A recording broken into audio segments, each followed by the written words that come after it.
오늘 우리가 읽고 있는 잠언 8장 22절 이하의 말씀에는 이 지혜의 존재에 대해서 더 명확하고 구체적으로 우리에게 설명하기 시작을 합니다. 22절 말씀에 보면 이 지혜의 존재를 태초에 일하기 전에 나를 가지셨다라고 이야기를 합니다. 일하기 전에, 하나님이 태초에 창조하시기 전에 존재했다는 것을 우리에게 말씀하고 있습니다. 특별히 여기에서 나를 가지셨다라는 이 단어를 우리는 주목할 필요가 있습니다. 다시 말해 이 지혜라는 것이 창조된 어떤 것이 아니라 하나님이 가지셨다라는 이 말은 하나님과 하나다, 하나님의 소유다, 하나님께 속하였다라는 의미가 되는 겁니다. 이 말은 무슨 말인가 하면 하나님과 지혜가 한 몸, 하나라는 것을 우리에게 설명하는 말입니다. 그래서 23절 말씀에도 한 번 더 얘기하기를 만세 전부터, 태초부터, 땅이 생기기 전부터 내가 수용을 받았다. 그러니까 창조 이전에 태초에 계셨던 분이라는 것을 우리에게 설명하게 됩니다.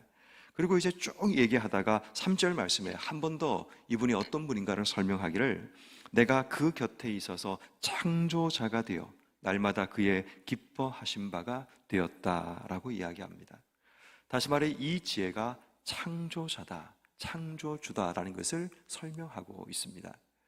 다시 말해 지금 무엇을 얘기하고 있는가 하면 지혜의 선재성, 먼저 존재하고 먼저 계셨던 분이라는 것을 우리에게 설명하고 있는데, 이것을 통해 이 지혜라는 존재가 단지 우리에게 주어지는 지식, 지혜 정도로 그치는 것이 아니라 하나님의 소유가 되고 하나님과 하나이고 하나님이시다라는 것을 우리에게 설명합니다. 어거스틴과 칼빈은 이 본문의 말씀을 가지고 바로 이 지혜가 예수 그리스도라고 우리에게 설명을 합니다. 다시 말해 지혜가 하나님이라면 우리에게 주어지는 이 하늘로부터 주어지는 이 지혜는 단순한 것이 아니라 하나님의 뜻이고 하나님이 우리에게 주시는 길이 되고 하나님 백성이 반드시 기억해야 될 삶의 원리이자 원칙이 된다는 것을 우리에게 설명하는 것입니다. 그러므로 이 지혜가 하나님이시고 이 지혜가 창조주라면 그 창조주가 이 땅에 모든 걸 지으시면서 가지셨던 원리와 원칙이 이 지혜에 담겨 있다면 그 지혜는 우리가 반드시 하나님 음성으로 주의 뜻으로 받는 것이 맞다라는 것을 설명하기 위한 말씀으로 오늘 본문이 기록되어 있다는 겁니다. 다시 말해 우리에게 주시는 이 지혜라는 것이 단순하지 않습니다. 단지 오랜 시간 동안 묵어서 만들어낸 그런 경험이나 지식이 아니라 하나님께로부터 우리의 삶 속에 주어지는 것, 그것이 바로 우리에게 주어지는 지혜다라는 것, 지혜의 가치와 지혜의 존재가 우리의 생각보다 훨씬 더 강력하고 훨씬 더 귀하다라는 것을 우리에게 설명하고 있는 것입니다. 그렇다면 여러분, 오늘 하루 우리의 삶이 이 지혜의 존재가 무엇인가를 우리가 알았고 이 지혜의 존재가 얼마나 존귀한지 그것을 알았다면 오늘 하루 우리의 삶이 어떻게 주신 삶을 살아야 될까요? 그래서 이제 32절 이하부터는 그 지혜가 이런 분인데 어떻게 살아야 되느냐라는 말씀을 우리에게 소개하고 있습니다. 그래서 조금 제가 순서를 바꿔서 여러분들에게 순서대로 설명을 드리자면 먼저 34절 말씀, 그 전에 이 지혜가 하나님이시고 창조주인데 그 지혜를 오늘 성경 말씀에 복이라고 설명하고 있습니다. 두 번이나 반복해서 복이다라고 얘기합니다. 여기서 말하는 복이라는 이 단어를 보면 우리가 알고 있는 성공이나 번영 이런 말이 복이라는 말이 분명히 맞습니다. 이 단어에도 그런 2차적인 의미는 이 뜻을 가지고 있습니다. 그런데 중요한 것은 1차적인 의미, 이 복이라는 말의 1차적인 의미는 곧다, 똑바로 하다라는 뜻이 들어 있습니다. 다시 말해 지혜가 우리 인생 가운데 복이 되기 위해서는 이 지혜의 길을 곧게 똑바로 걸어가는 것, 이것이 우리가 이 땅 속에 세상적인 복, 영적인 복을 누리는 방법이라는 것을 우리에게 설명하고 있다는 것입니다. 다시 말해 우리에게 지혜가 필요한 이유는 이 지혜가 우리 인생 가운데 복이 된다, 이것을 믿는 믿음이 필요합니다. 다시 말해 이 지혜의 말씀을 따라 우리의 삶을 살게 되면 하나님께서 우리 인생 가운데 번성함과 성공의 길도 주시는데 그 지혜를 우리가 성공하고 번성하기 위해서는 먼저 지혜가 우리에게 제시하는 곧은 길, 똑바른 길을 걸어가는 이 삶이 필요하다라는 겁니다. 그러므로 오늘 하루 우리가 삶을 살아갈 때 이 지혜가 우리에게 제시하시는 똑바른 길, 곧은 길을 걸어감을 통해 여러분 인생에도 하나님 복이 흘러 넘치기를 주 여러분 축원합니다. 첫 번째로 우리의 삶이 이 똑바른 길, 그 길을 걷기 위해서 우리가 먼저 해야 될 것이 무엇인가 하면 34절, 누구든지 내게 들어오며 날마다 내 문 곁에서 기다리며 문설주 옆에서 기다리는 자는 복이 있다라고 얘기합니다. 여기서 중요한 첫 번째는 듣고 기다림의 자세가 필요하다는 겁니다. 여기서 말하는 듣다라는 이 단어를 보면 동의하다, 순종하다라는 뜻을 가진 단어입니다. 하나님의 지혜가 우리 속에 주어지는데 이 지혜가 우리 속에 내화되려면, 내 것이 되려면 이것의 동의가 먼저 일어나야 합니다. 여러분, 우리가 어떤 말을 들을 때 동의하지 않으면 흘려 지나가게 됩니다. 그렇지만 이 말에 동의하면 기억하게 되고 이 말을 내가 받아들이는 그런 일들이 일어나게 되는 거죠. 그 뒤에 나오는 기다린다라는 이 말 속에는 열정과 어쩌면 우리 속에 있는 관심을 이야기합니다. 관심이 있으니까 그 자리에 기다리고 열정적으로 서 있게 되는 겁니다. 다시 말해 하나님의 지혜를 기다린다라는 것, 그 하나님의 지혜를 동의한다는 것이 먼저 우리에게 필요하다는 겁니다.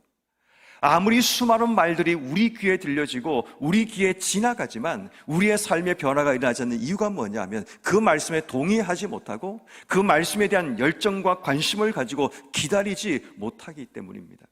여러분도 어떠십니까? 주일 말씀을 기다려 주십니까? 하나님께서 우리에게 무엇을 말씀하실까를 기다리며 살고 계십니까? 그 기다림은 단순히 이루어진 것은 아닙니다.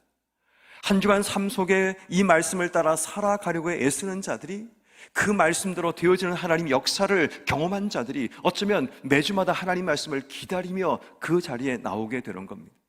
기다려서 그 자리에 앉아서 듣고 그 말씀에 따라 내 삶에 순종할 결단과 믿음을 가지고 세상 속에 나가는 겁니다. 왜냐하면 그 말씀에 내가 동의하고 그 말씀에 내가 순종하겠다는 결단이 우리 속에 있기 때문입니다.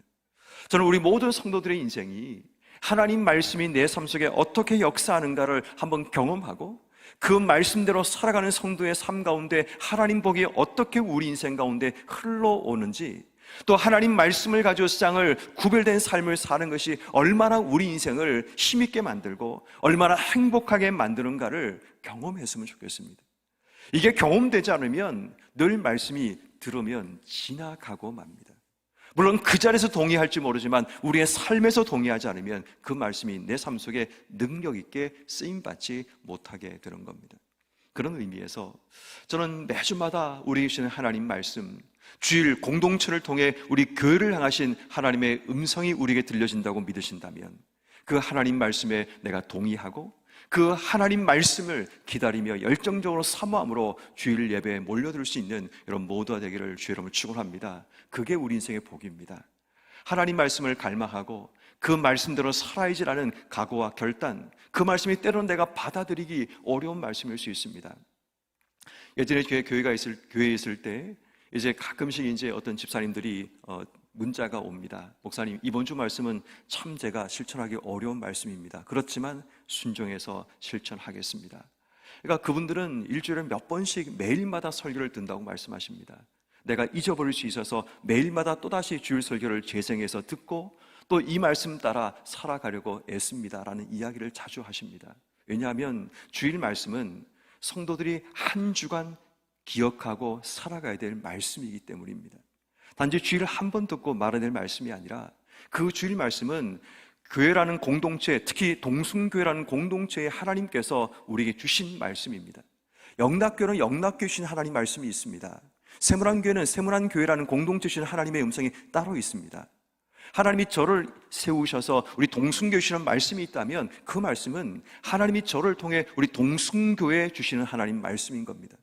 그래서 이 말씀을 듣고 우리의 삶이 순종하며 믿음으로 그 길을 걸어가는 결단들이 일어날 때 교회가 새로워지고 교회가 놀라운 하나님의 역사를 경험하게 되는 겁니다. 그러므로 여러분, 내일도 하나님께서 우리에게 하나님 말씀을 주실 텐데 그 말씀에 동의가 되는, 그래서 순종할 수 있는 믿음 주시기를, 오늘 하루 우리의 삶을 살아갈 때 그 말씀을 기다리는 열정과 관심이 우리 속에 주어져서 그냥 교회에 와서 들려지니까 듣는 것이 아니라 정말 내가 갈망하며 기다리며 그 자리에 참여하는 것은 완전히 다른 겁니다. 예전에 제가 미국에 갔을 때 어느 한 프랑스 그 요리 학교를 다니는 샌프란시스코에 아주 그 미국의 3대 요리 학교인가요? 뭐 그런 학교가 하나 있습니다. 그래서 그 학교를 다니는 청년이 있는데 그 청년이 이제 저희 청년부에 있었습니다. 그 청년이 어느 날 저한테 연락이 와서 목사님 제가 프랑스 8종 요리를 한번 대접하겠다고 그렇게 얘기를 하시는 겁니다. 그래서 아유 좋다고 난 한 번도 안 먹어봤는데 한번 가보자고. 그래서 이제 그 청년의 집에 갔습니다. 그랬더니 혼자 되게 분주하게 움직이더라고요. 그리고 이제 요리를 이제 가지고 왔는데 그러니까 이제 이 스테이크를 담아서 가져왔습니다. 근데 그 스테이크를 담은 그 플레이트 접시가 뜨거운 겁니다. 저는 한 번도 그런 걸 뭐 경험하지 못해가지고 그러니까 이제 제가 궁금해서 물었습니다. 아니 왜 이 스테이크를 담은 이 플레이트가 왜 뜨겁냐라고 물었더니 그 친구가 이렇게 말합니다. 이 고기의 따뜻한 성질이 이 플레이트의 차가운 성질과 부딪히게 되면 고기 육질이 딱딱해지고 맛이 없어집니다.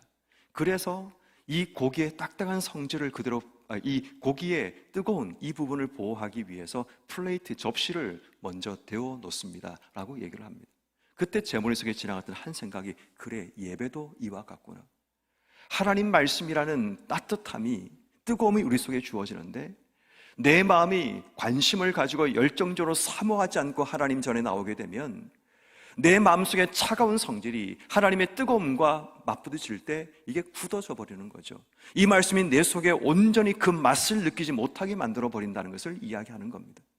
다시 말해 우리가 하나님 말씀을 제대로 듣기 위해서는 매주마다 우리가 토요일날 이 새벽이 되면 기도하는 이유가 하나님 우리가 하나님 앞에 거룩한 산재물로 구분되고 구별되어서 하나님 말씀 앞에 집중할 수 있는 은혜 주시기를 기도하는 이유가 뭐냐면 우리 마음이 따뜻하게 다시 한번 새롭게 데워지지 않으면 하나님 말씀이 들어오면 이 말씀을 이성적인 판단을 가지고 이 말씀을 대하게 되면 결국 이 말씀이 내게 튕겨져 나가거나 부딪히고 만다라는 겁니다. 그런 의미에서 우리가 한 주간 분주하게 인생의 삶을 살다 보면 적어도 토요일 정도는 잠시 멈추고 하나님 앞에 서기 위해 예배자로 또 하나님 말씀을 받기 위한 우리의 그릇으로 내가 잘 준비되어 있는지 사모함과 열정을 가지고 그 하나님 말씀을 받을 수 있는 그런 삶이 되기 위해 우리가 기도하고 준비해야 한다는 겁니다. 그러므로 지혜는 먼저 듣고 기다리는 이 삶이 먼저 준비될 때 그것이 우리에게 복이 됩니다. 두 번째는 오늘 성경이 소개하는 것은 33절 말씀에 지혜를 얻어라 그것을 버리지 말라라고 얘기합니다. 그리고 35절 말씀에 한 번 더 나를 얻는 자는 생명을 얻고 여호와께 은총을 얻는다라고 말합니다. 그리고 반대로 나를 잃어버린다는 것은 영혼을 해하는 자가 되고 사망을 사랑하는 것이 된다라고 이야기를 합니다. 두 번째는 듣고 기다린 것이 첫 번째라면 두 번째는 그것을 내 것으로 만드는 얻는 삶이 필요합니다. 하나님의 지혜를 내 것으로 만드는 것은 내 삶이 그것을 받아들임의 자세가 필요하고 그것이 나와 하나가 되게 만드는 그런 얻음의 단계로 나가는 것이 필요합니다. 내가 지혜를 얻게 되면 그것이 내게 힘이 되고 그 지혜가 우리의 삶에 영혼을 지켜나가고 또 생명이 되고 하나님의 은총이 얻어지는 길이 된다는 것을 우리에게 설명하는 것입니다. 듣고 기다림도 필요하고 그것을 얻었으면 내 것을 붙잡는 것, 내 것으로 소유하는 것, 그 삶이 필요하다는 겁니다. 다시 말해 하나님 말씀이 내게 들려질 때 동의하고 그렇습니다라고 끝나는 것이 아니라 이거 내 말씀입니다, 레마의 말씀, 지금 내게 주시는 하나님 말씀입니다 라는 레마의 말씀으로 이 말씀을 받아서 내 것으로 만드는 삶의 자세가 필요하다는 겁니다. 그것을 얻으면 그것이 우리에게 생명이 되고 그것이 우리에게 은총이 되는 것입니다. 그러면 여러분 하나님 말씀이 주어질 때 그 하나님 말씀을 내 것입니다, 내게 주시는 말씀입니다 라고 우리가 받아들이고 그것을 내 것으로 소유하는 이런 모든 삶이 되기를 주 여러분을 축원합니다. 그리고 이제 마지막 세 번째가 뭐냐면 32절 말씀에 아들들아 이제 내게 들으라 내 도를 지키는 자가 복이 있다라고 말합니다. 여기서 말하는 이 도를 라는 이 단어는 길이란 뜻을 가진 단어입니다. 내 길을 지키는 자가 복이 있다. 여기서만 지키다라는 이 말이 참 재미있는 이 원어의 기초 뜻을 가지는데 울타리를 치다라는 뜻이 있습니다. 다시 말해 우리가 하나님 주시는 지혜를 가지고 내 삶에 울타리를 쳐서 내 삶을 보호해 나가는 삶이 필요하다는 겁니다. 자, 보십시오. 듣고 기다리고 이것을 붙들었습니다. 그래서 그것을 빼앗기지 않기 위해서 우리의 삶에 울타리를 치는 삶이 필요하다는 거예요. 이게 지키는 겁니다. 적들이 와서 우리 주신 하나님의 지혜를 빼앗아가지 못하게 하기 위해서 울타리를 치며 인생의 삶을 사는 것, 그래서 철저하게 내게 주신 하나님의 지혜를 붙들고 인생의 삶을 살아가는 것, 이것이 우리 인생 가운데 정말 지혜와 함께 살아가는 비결이자 방법이란 것을 설명합니다. 지혜가 하나님이고 지혜가 창조주라면 세상의 모든 곳곳마다 하나님의 손길이, 지혜의 손길이 묻어 있는데 그 지혜의 말씀을 따르는 것이 우리 인생의 복이 되는 것은 당연한 겁니다. 근데 우리가 지혜를 무시한다면 그건 정말 교만한 거죠. 내가 하나님이라는 착각 속에 빠져 있는 겁니다. 그래서 여러분, 이 지혜라는 말씀이, 이 잠언의 말씀이 단순하지 않습니다. 그냥 우리에게 필요한 교훈 몇 가지를 던지는 성경 말씀이 아니라 이 잠언의 말씀에서 말하는 지혜가 하나님이라면, 창조주라면, 이 땅을 창조하면서 하나님의 손길과 섭리를 곳곳마다 심어 놓으신 바로 그분이라면 그분이 말씀하시는 지혜는 당연히 우리 인생 가운데 복이 되는 겁니다. 그러므로 오늘 우리가 마음속에 결심할 중요한 결심은 그 지혜의 말씀을 얻고 기다리는 열정과, 그것을 내가 듣고 기다리는 열정과, 그것을 내가 소유하고 내 것으로 붙드는 강력한 의지와, 그리고 그 말씀을 통해서 내 삶을 울타리를 치고 지켜나가는 그런 결단으로 살아가는 여러분 모두가 되셔서 하나님의 복이 이 지혜의 말씀을 통해 여러분과 여러분 삶 속에 가득 채워지는 복된 삶이 되기를 주의 이름으로 축원합니다.